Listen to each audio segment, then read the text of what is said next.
강원도의 어느 시골 교회에 감리교 목사님인데 사모님하고 정말 시골에 가서 우리 평생을 한번 목회해보자. 그래가지고 시골 목회를 선택했어요. 공부도 많이 하신 분들이고 또 준비를 많이 하고 목회를 시작했는데 정말 또 자녀들도 얼마나 이렇게 순종하고 잘 자랐는지 드디어 아들이 이제 우리로 말하면 소위 S대 서울대를 들어갔어요. 그리고 좋은 직장에 또 영어를 잘해서 또 번역도 하면서 수입이 굉장히 많게, 그래서 모든 주변 사람들이 참 복받은 목사님이 참 복받았다. 그런데 이제 어느 날 아들이 어머니 아버지에게 맛있는 음식을 사주고 또 조용한 카페에 가서 긴히 드릴 말씀이 있습니다. 그래서 늘 이렇게 정도를 걷고 성실하고 한 번도 순종하고 불순종한 적이 없는 아들이기 때문에 오늘도 또 무슨 기발한 좋은 소식이 있나 하고 차를 마시는데 아들이 하는 말이, 어머님 아버님, 내가 이제 많이 고민을 했는데 신학을 해야겠습니다. 내가 목회를 해야겠습니다. 그 얘기를 하니까 사실은 사모님이 두부 장사를 했거든요. 시골교회가 어려우니까. 그래서 이제 형편도 피고 늘 자기 자랑은 하지 않지만 누가 물으면 되게 소문이 났기 때문에. 근데 갑자기 목회를 한다고 하니까 아버지하고 어머니가 계속 설득을 하는 거예요. 이 마지막 말이 뭐냐면, 야, 너무 아깝지 않냐? 너의 스펙이, 너 직장이 너무 아깝지 않냐? 여러분 같으면 어떻게 얘기했을 것 같아요? 할렐루야 그랬겠어요? 아니면 여러분 딸이 사모님이 된다 그러면 할렐루야 했겠어요? 아니면 일일이 물어볼 수는 없지만은 여러분 나름대로 아마 대답을 갖고 있을 거예요. 오늘 본문은 사도 바울이 아시아에서 복음을 전하면서 하나님의 나라 확장을 해서 아주 헌신적으로 하고 싶었어요. 아마 모르긴 해도 사도 바울은 우리 교회는 D형, I형, C형, S형 이렇게 나눠서 대개 성격 유형을 갖고 있잖아요. 사도 바울은 D형입니다. 그래서 막 C형도 있고 추진력 있는 사람이에요. 그래서 아시아에 복음을 전하려고 아주 철저히 구상을 했어요. 근데 하나님이 성령께서 환상 가운데 마게도니아 사람들이 우리를 도우라고 막 외치는 거예요. 그 마게도니아가 유럽이거든요. 그래서 성령이 사도 바울의 그 사역을 틀어서 이제 유럽의 복음이 전파되게 됐는데, 바울이 순종하고 갔는데 그 빌립보에서 감옥에 갇히고 엄청난 매를 맞아요. 한두 대 맞은 게 아니에요. 거반 죽게 될 만큼 맞았는데 사도 바울은 그래도 감사한 거예요. 내가 복음을 위해서 이렇게 고난당하는 거, 마치 마태복음 산상수훈의 9번째 의를 위하여 핍박을 받는 자는 복이 있나니 또 나를 위하여 핍박을 받는 자는 복이 있나니 천국이 저희 것입니다. 그렇게 매를 맞으면서도 기뻐하면서 찬송을 부르는데 갑자기 온문이 흔들리면서 열려지는 거예요. 이제 그 간수가 자결을 하려고 할 때 유명한 사도행전 4장 16절에 주 예수를 믿으라 너와 내 집이 구원을 받을 것이다. 우리는 안 도망간다. 그래서 여러분 아신 대로 빌립보 교회가 시작이 된 거예요.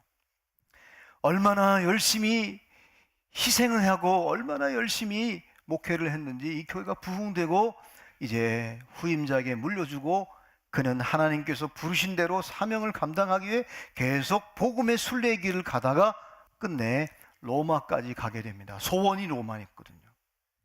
사실은 로마를 갈 때 그냥 간 게 아니에요. 죄수의 몸으로.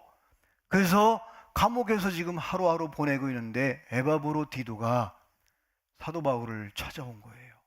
찾아와서 소식을 전하는데 참 난감한 소식을 전해주는 거예요. 선생님이 가고 난 뒤에 교회가 지금 서로 시기하고 서로 질투하고 미워하고 이제 곧 교회가 깨질 지경에 있는 거예요. 뭐를 해도 서로 경쟁으로 하는 거예요, 막.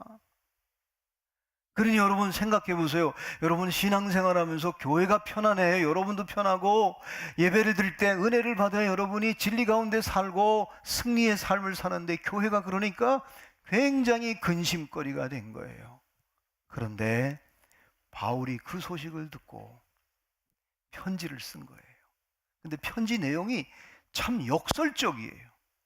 막 야단을 치는 게 아니라 오늘 목사님께서 본문에 이제 6절만 읽었는데 3절에 보면 나는 내가 생각할 때마다 너희를 위해서 감사함으로 기도하고 있다.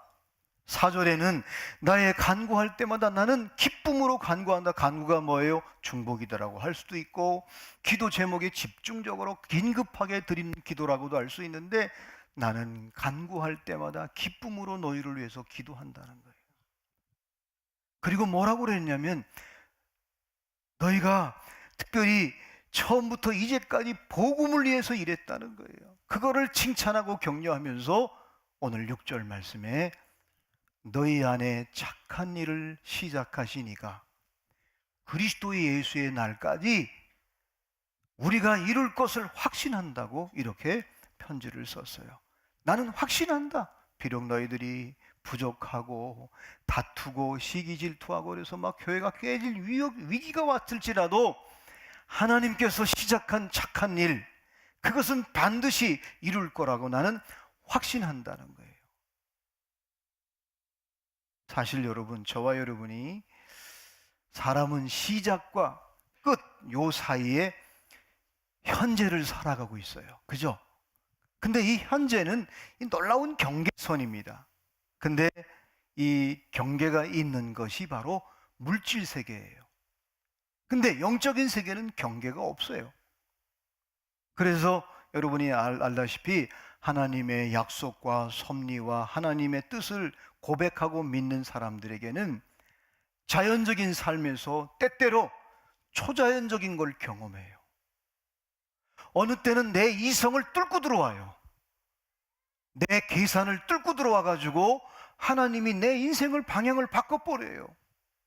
나는 이제 포기했는데 하나님이 갑자기 초자연적인 경험을 주어서 나로 하여금 현실에 묶여있고 문제에 묶여있고 사건에 묶여있는 나를 끌어올려서 하나님이 초자연적인 경험을 하게 하는 거예요. 또 어느 때는 보이지 않는데 보이도록 하나님은 여러분 보이지 않잖아요. 근데 기도를 하면 보이지 않는 하나님이 나를 그쪽으로 끌고 가는 거예요. 나는 하기 싫은데 좀 내려놨으면 좋겠는데 하나님 여기까지 하는데 어느 날 사람을 통해서 환경을 통해서 나는 전혀 의도하지 않았는데 나를 끌고 가는 보이지 않는 손길, 하나님의 사자와 때로는 성령의 감동으로 나를 익히 끌고 가는 체험을 하게 하는 역사를 우리가 경험하게 됩니다. 그래서 대개 이 체험을 하고 난 뒤에, 경험을 하고 난 뒤에 세 가지로 발전하고 세 가지로 이렇게 발현이 성장하고 온전해지는데, 첫 번째가 뭐냐면 여러분 이상하게 이 정도 경험을 하고 나면요, 어떤 일도 어떤 사건도 때로는 우리 자녀들도 믿음으로 해석하기 시작합니다. 저는 1년 전에 어느 목사님이 너무 힘들어해서 상담도 해주고 또 목요일마다 가끔 우리 교회 와서 이야기를 하다가 그게 응답이 됐어요. 목사님은 포기했어요. 그래가지고 딸이 결혼을 하게 됐어요. 그래서 이 부분은 김 목사님이 큰 역할을 했기 때문에 주례를 해달라고 그래가지고 제가 주례를 했어요. 나도 놀랬어요. 그래서 제가 그때 무슨 생각을 했냐면, 결혼 문제만큼은 절대로 포기하면 안 되는구나. 하나님께 맡기고 하나님께서 계획하신 뜻이 있다. 그런데 놀라운 것은 또 그 딸이 목사님하고 결혼했어요. 그래서 내가 주례해가지고 주례비도 받았어요. 그래서 그 목사님이 너무 행복해요. 만나면 지난주에는 평촌에서 제일 비싼 갈비도 사서 먹었어요. 여러분, 이제 이런 경험을 하면 믿음으로 해석하기 시작하는 거예요. 여러분도 아마 여러분 셀에서 도저히 생각지 않은 일들이 어떤 분이 간증을 하면 그거를 나도 그렇게 해석하고 싶은, 그래서 여러분이 이 믿음으로 해석하는 해석의 방법을 통해서 우리는 깨달음의 에너지가 나오는 거예요. 여러분이 깨달음의 에너지가 나오면요, 이게 움직이기 시작해요. 나도 모르게 움직이고 나를 역동으로 만들고 나를 새롭게 만들고 나를 발돋움하게 하고 포기했던 내가 갑자기 생기가 도는 거예요. 이 깨달음의 에너지, 믿음으로 해석할 때 그때부터 깨달음의 에너지가 나오는 거예요. 두 번째로는 옛날에는 그냥 되는 대로 근데 어느 날 의미를 부여하는 거예요. 내 조그만 사역에, 내가 하는 봉사에 의미를 부여하니까 이게 가치 있는 일이 돼버리는 거예요. 옛날엔 시시했어요, 그게. 근데 내가 의미를 부여하고 그 일을 감당하니까 놀라운 가치가 발생하는 거예요. 그러다 보니까 내가 가치관이 달라지는 거예요. 옛날엔 이게 소중했어요. 근데 가치가 바뀌니까 이게 소중한 거예요. 이게 이 가치관의 에너지, 그러면요, 이 놀라운 변화가 일어나요. 세 번째로는 그거를 내 삶에 적용해 보는 거예요. 여러분, 적용하면 어떤 에너지가 나오냐? 변화의 에너지가 나옵니다. 옛날에는 그거 습관 갖기가 어려웠어요. 근데 처음에는 막 어려웠는데 계속 또 하고 보다 보니까 내가 변화되는 거예요. 그래서 이 깨달음의 에너지, 가치의 에너지, 또 변화의 에너지는 십몇 년 전에, 여러분, 오래전에 여러분과 함께 여기서 제가 정진우 목사님이 생명체의 에너지 전환에서 강의를 듣고 저도 이제 생각이 나는 거예요, 요즘에. 여러분 처음 듣는 것 같이 얘기하는데 여러분 다 들었어요. 근데 그거를 우리가 얼만큼 적용하느냐. 그래서 여러분이 이렇게, 인생은 그래서 해석이라고 저는 봅니다. 그 해석의 자리가 뭐냐? 마음의 자리예요. 그래서 해석을 잘하면 마음에 평강이 있고 마음이 부유해지고 마음이 흔들리지 않고, 그렇게 살아가면 이 마음에서 모든 게 이루어지는 거예요. 그래서 마음의 평강이, 그래서 바울이 모든 자기가 개척한 교회마다 편지 쓸 때마다 은혜와 평강이 있을지어다. 마음속에, 왜? 은혜는 믿음의 시작인데 평강은 믿음의 결과거든요. 그래서 삶을 해석하는 것이 마음이에요. 사도 바울은 지금 빌립보 교인들에게 마음에 지금 읽으라고 쓰는 거예요. 너희 속에 착한 일을 시작하신 이가 그리스도의 예수의 날까지 이루실 줄을 우리가 확신하노라. confidence. 지금은 부족하고 너희들이 지금 시기 질투하고 경쟁하고 싸우고, 에바브로 디도 목사가 큰일 났어요. 보고를 받았지만 바울은 기도하기 때문에, 기도의 사람이기 때문에 하나님이 반드시 너희들을 착한 일을 시작하신 분이 하나님이야. 반드시 그리스도의 예수의 날까지 이루실 것을 우리가 확신하노라. 왜? 자기가 경험했기 때문에.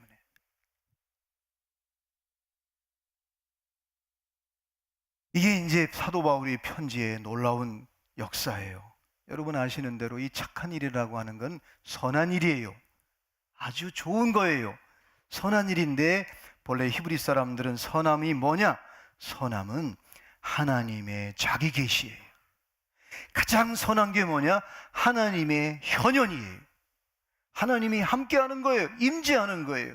그래서 하나님이 이 현현하면, 하나님이 임재하면 모든 게 제 구실, 제 모양, 제 역할을 하기 시작하는 거예요. 근데 지금은 미숙해요. 지금은 연약해요. 근데 하나님이 너희 속에 착한 일을 시작하시니가 그리스도의 예수의 날까지 나는 반드시 이룰 거를 확신한다. 그래서 나는 기도한다. 사랑하는 여러분, 여러분도 하나님이 선택하셨어요. 저와 여러분도 구원하셨어요. 반드시 구원을 완성할 줄로 믿습니다. 여러분 자녀들도 절대 포기하지 마세요. 하나님이 포기하기 전까지는. 그래서 제가 요즘에 여러분 자주 말씀드리잖아요. 종말이 구원을 앞선다. 여러분 하나님이 반드시 끝에는 여러분을 반드시 세울 거예요. 반드시 완성할 거예요. 그래서 세속사는 늘, PPT 띄워주실래요? 세속사는 늘 현실을 강조합니다. 이 땅의 세상은요 늘 현실을 강조해요. 지금 거를 강조해요. 근데 구속사는 시작과 종말을 함께 강조해요. 그래서 창조 목적은 요한계시록의 새하늘과 새 땅의 목적지를 향해 지향하고 있어요. 그래서 여러분 아시는 대로 성경은 요한계시록, 창세기는 요한계시록에 힌트를 줘요. 힌트가 뭐예요? 예를 든다면 개나리가 답인데 봄에 피는 꽃 뭐지? 그러면 개나리 힌트를 얻었잖아요. 힌트를 주면 모르는 거를 잊어버렸던 거를 갑자기 생각나는 거예요. 그래서 여러분 창세기는 요한계시록을 힌트하고 있어요. 이 말은 뭐예요? 창조했기 때문에 하나님이 완성하는 거예요.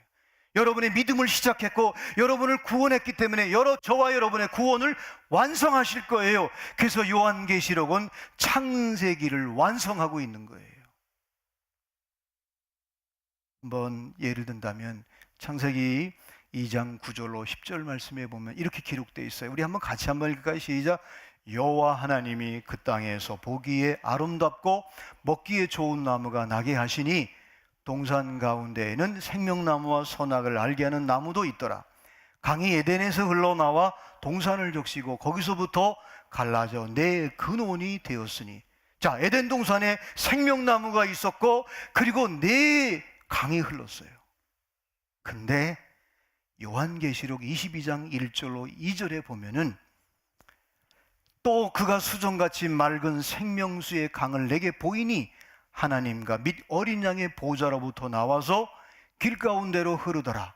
강 좌우에 생명나무가 있어 그 12가지 열매를 맺되 달마다 그 열매를 맺고 그 나무 잎사귀들은 만국을 치료하기 위하여 있더라. 새하늘과 새 땅에, 그 새하늘과 새 땅에 맑은 생명수 강이 흘러요. 그리고 생명나무가 12가지 열매를 맺는데 특히 그 잎사귀는 만국을 치료하는 잎사귀예요. 보세요. 에덴 동산을 마지막 완성하는 게 바로 새하늘과 새 땅이에요. 사랑하는 여러분, 그래서 힌트가 있고 완성이 있는 거예요.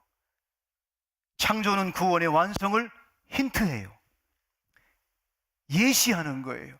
그래서 구원의 완성은 창조를 완성해요. 그래서 여러분이 반드시 구원받은 자는, 택함받은 자는 하나님의 형상으로 하나님이 뜻하신 대로 저와 여러분을 빚어갈 거예요. 만들어갈 거예요. 그래서 눈치가 빠른 사람은 하나님이 한번 치기 전에 빨리 순종하는 거예요. 어떤 사람은 두들겨 패도 못 알아들어. 맞고 갈래요? 기난 갈래요?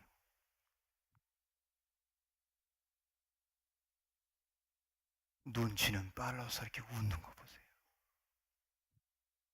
여러분, 내가 낳은 육신의 자녀도 곁길로 가면 진짜 말리잖아요. 아니면 뭐라 그래? 너 죽고 나 죽자고 그러잖아요. 속상해서. 그래서 사실은 여러분, 이 안식일은, 제가 오래전에 안식일을 어떤 분이 질문해서 그런 얘기를 했어요. 안식일은 뭐냐? 우리가 뭐 안식일을 지킨 그게 중요한 게 아니고 하나님을 안심시켜 드리는 게 안식이다. 그죠? 여러분이 주일마다 여러분의 삶이 제자리에 있으면요, 부모님들이 안심해요. 근데 늦게 들어오면 안심을 못해. 그래서 안식일은 하나님을 안식시켜드리는, 안심하게 하는 거예요. 여러분이 늘 이렇게 한번 나에게 구원이 시작됐어요, 은혜가 시작됐어요, 하나님의 자녀가 됐어요. 여러분이 그렇게 살아가면 여러분이 기왕이면 하나님을 안심시켜드리는 그런 신앙생활 할 수 있기를 주님의 이름으로 축원합니다. 그래서 우리의 착한 일의 시작은 열매를 힌트하고 있고, 그리고 우리의 열매는 우리의 착한 일을 완성할 거예요. 지금은 아직까지 우리가 완성하지 못했어요. 그래서 인간은 to be, 되어진 존재가 아니라 becoming, 계속 되어져 가는 거예요.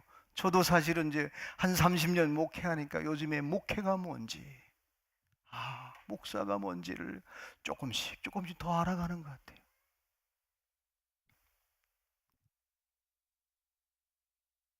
아까 서두에 말씀드렸던 그 감리교 목사님 아들이 어느 날 결혼할 며느리를 데려왔어요. 근데 며느리도 서울대를 나왔어요. 그래서 이제 여자들은 되게, 또 남자들은 여자를 움직이면 되잖아요, 그죠? 그래서 사모님이 작전을 폈어. 그 며느리들, 그 아들 애인한테 설득을 하는 거예요. 예, 너무 아깝지 않냐? 스펙이? 너네들 직장이 너무 아깝지 않냐? 근데 왜 목회를 하려고 하니? 너 나 주부장사한 거 알아? 고생 얘기를 막 하니까 다 듣고 있다가 그 며느리들 딸이 한마디를 딱 하는 거예요. 어머님, 아버님, 저는 하나님을 믿어요. 하나님의 약속을 믿어요. 우리 두 사람에게 준 비전이 있어요. 우리를 통해서 이루실 뜻이 있어요. 그거 안 아까워요. 스펙 안 아까워요.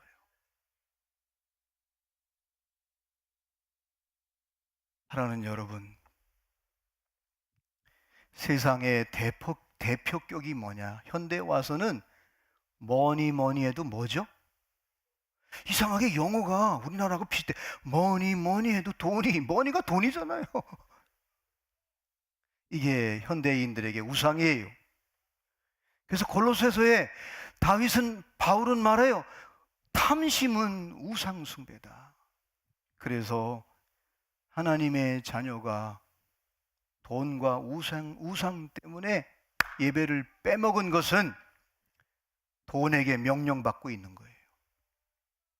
아니, 내가 돈의 명령을 내리고 우상에게 다스리고 내가 그거를 하라고 하나님의 자녀되게 나를 불렀고 구원해 놨는데 내가 거기 명령을 받는 거예요. 심지어는 하나님의 자녀가 내 취미 때문에 내 세상의 바쁜 일 때문에 봉사를 자꾸 빼먹어, 셀레베도 가끔 빼먹어. 그건 뭐냐? 내 인생의 바쁨과 취미 때문에 그 취미에 내가 명령을 받고 움직이는 거예요. 여러분이 명령하고 여러분이 다스려야 되는데 저와 여러분이 그 명령을 따라가는 거예요. 심지어는 나의 게으름이 나에게 명령을 내려.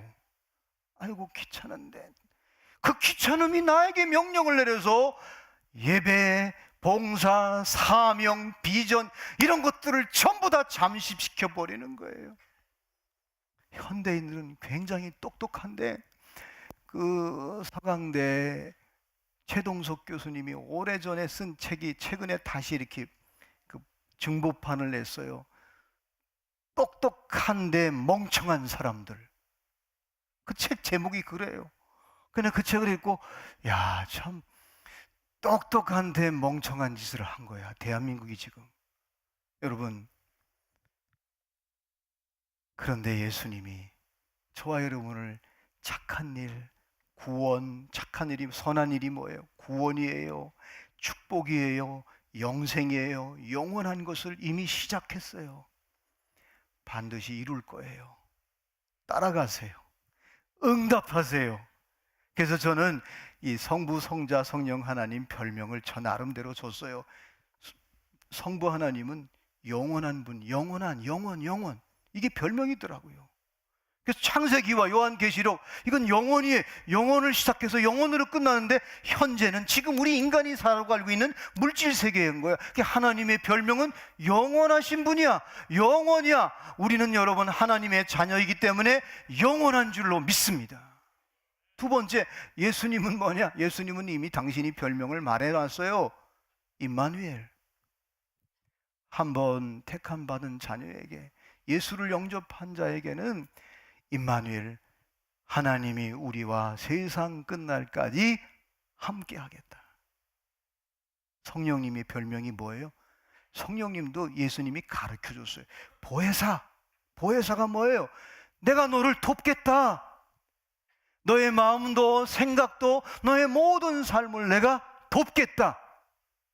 여러분, 이런 분이 저와 여러분의 믿음을 시작했고 축복을 시작했고 여러분을 지명하여 교회 직분자로 세워서 여러분에게 시작하신 분이 여러분을 끝내 그리스도 예수의 날까지 이루실 줄로 저와 여러분이 확신할 수 있기를 주님의 이름으로 축원합니다.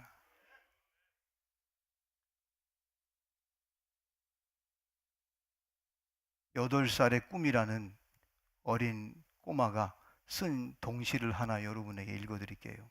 참 재미있게 썼어요. 엄마 아빠가 얼마나 쇠뇌를 시켰던지, 근데 그 아이는 꿈이 있어요. 읽어드릴게요. 나는 사립초등학교를 나와서, 국제중학교를 나와서, 민사고를 나와서 하버드대를 갈 거다. 그래. 그래서 나는 내가 하고 싶은, 정말 하고 싶은 미용사가 될 거다. 앞에는 엄마 아빠의 소원이에요. 꿈이에요. 근데 이 아이 8살 먹은 애가 내 꿈은 하버드대에 나와서 미용사가 될 거야. 잘 안 맞죠, 그죠? 사랑하는 여러분, 우리 하나님은 영원하신 하나님이에요. 그래서 저와 여러분을 영원하게, 영원토록 영생 복락을 누리기 위해 지금도 저와 여러분을 그 나라의 생명책에 저와 여러분의 이름이 기록되어 있어요. 예수님은 세상 끝날까지 우리와 함께 할 거예요. 성령님은 저와 여러분을 보혜사, 돕는 자, 주의 사자 천사를 통해서 도와주고, 사람을 통해서 도와주고, 환경을 통해서 도와주고, 강력하게 도와줄 거예요. 그래서 사도 바울이 지금 분쟁하고 있고 싸우고 있고 곧 교회가 갈라질 것 같은 그 성도들에게 편지를 써서, 너희 속에 착한 일을 시작하시니가 그리스도 예수의 날까지 이루실 줄 우리는 확신하노라. 그래서 예수님이 이 땅에 오신 거예요. 대림절의 의미는 바로 그 예수님 때문에 영혼도 알게 됐고, 그 예수님 때문에 성령님이 우리를 돕는 역사를, 두 가지를 함께 갖고 오면서 우리와 함께 하실 거예요. 여러분, 지난날에 조금 어떻게 했는지 모르지만 이제 다시 시작합시다. 아멘. 신앙생활은요, 제가 보니까 이건 좀 어려운 얘기인데 쉽게 할게요. 한번 따라했으면 좋겠어요. 신앙생활은 갈수록 태산이다. 근데 우리 앞에 갈수록 태산인데, 그 태산을 넘게 하고 태산을 이기게 하고, 그래서 놀라운 체험을 가지고 사람들에게 절망과 어려운 일을 감당하면서 세 가지 깨달음의 에너지, 그리고 가치의 에너지, 변화의 에너지를 경험해서 사람들에게 퍼뜨리는 거예요. 혹시 여러분 매일같이 갈수록 태산인 분들, 하나님이 여러분에게 큰 그릇으로 세우려고 훈련시키는 줄로 믿습니다. 이 아멘이 여기가 조금 센 것 같아. 아멘. 아이고 목사님 또 그 일을 해야 돼요. 할렐루야. 여러분 갈수록 태산인 거예요. 그런 줄 알고 가면 하나님이 여러분을 통해서 시작한 일을 끝내게 해 주실 줄로 믿습니다. 오늘은 좀 자, 한번 일어나서 우리 찬양 한번 했으면 좋겠어요. 설교 시간. 자, 잠깐 일어설까요? 우리 날마다 숨 쉬는 순간 1점만 한번, 여러분 가사를 생각하면서, 혹시 여러분 지금 삶에 감당하기 어려운, 또 망설이고 있는, 혹시 여러분의 취미와 여러분의 게으름과 나태함과 그리고 이 세상 풍조에 지금 명령받고 있는 분은 이 찬송하면서 여러분이 확 변화되기를 바랍니다. 에너지가 전환되기를 바랍니다.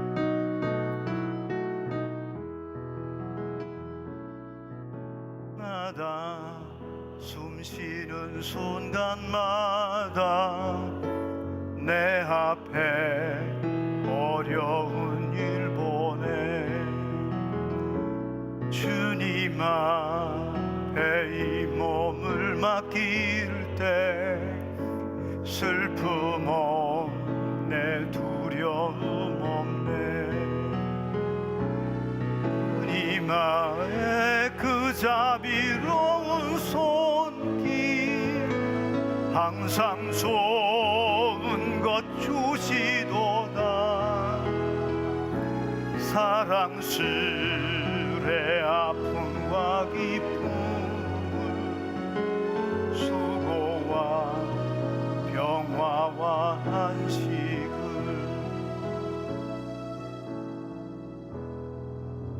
앉아주시기 바랍니다. 여러분, 하나님은 우리에게 항상 좋은 것을 준비하고 계십니다.